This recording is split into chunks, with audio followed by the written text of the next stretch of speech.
Right, in today's social movie commentary, you'll get a lot of folks who say that Hollywood has run out of ideas, that remakes and reboots are all that they can come up with. And I'd say they're half right, but today we're presented with a remake of a classic 80s film in Roadhouse. And I won't bury the lead. It's not great, but it's exactly what I wanted it to be. Let's get into it.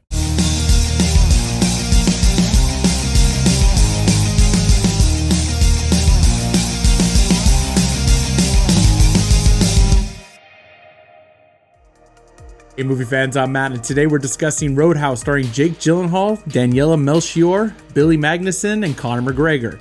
Yes, that Conor McGregor, and the film is directed by Doug Liman. Now I'm just gonna get this out of the way, and I'm sure I may shock some people out there, but I don't mind remakes or reboots. If Hollywood's able to come up with a new take or a modern twist on an old film for new audiences, I'm all for it. So if you're already shaking your head and ready to comment about how crazy I am, let me go ahead and take it to 11 for you.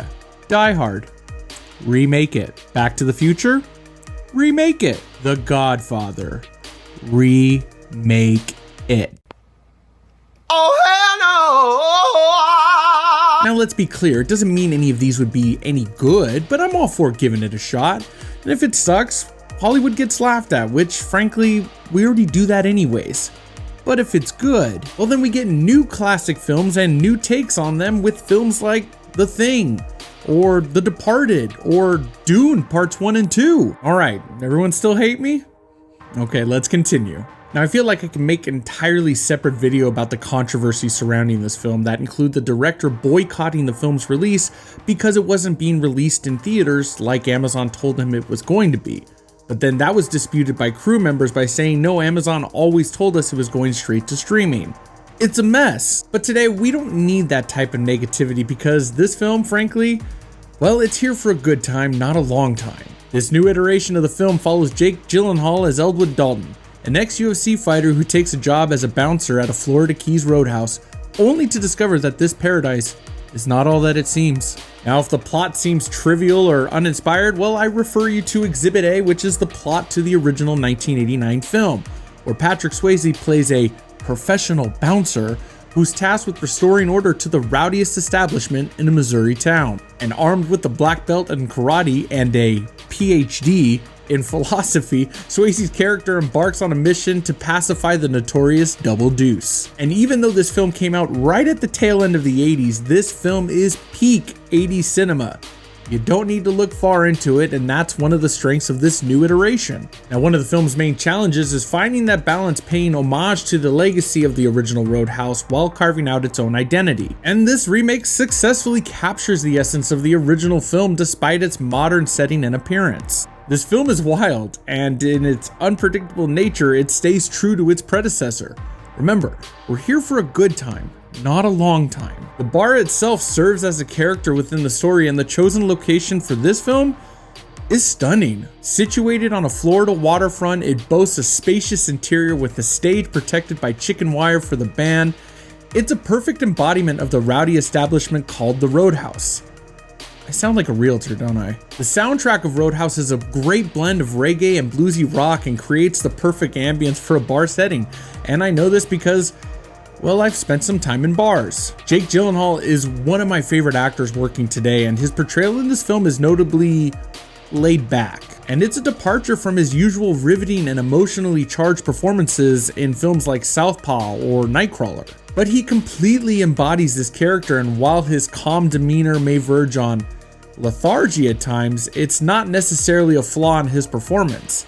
It's a deliberate choice serving as the stark contrast until moments of heightened intensity are needed. Look, I know I'm probably going to get a lot of grief for this, but the unexpected highlight of the film for me is, well, wait for it, it's Conor McGregor's portrayal of Knox. Look, the larger-than-life psychotic personality of the character of Knox is, well, a perfect fit for McGregor. Over the top is an understatement, but in a film like this, his performance injects energy and humor, and there's both cringy and some genuinely funny moments from him. Let me be clear, I'm not going to sit here and clamor that he's the next Daniel Day-Lewis and he needs to be taking on more work as an actor. He shouldn't. but this was a role that he was made for because he essentially gets to play himself just way more over the top, and it's just a lot of fun to watch on screen. When it comes to a movie centered around fighting, surprisingly the fighting scenes emerge as the weakest aspect for me. It's not because the choreography isn't strong, it is, but it's because surprisingly the big fight sequences, there's a lot of visual effects used where they combined 4 different pass shots into one to drive home the intensity.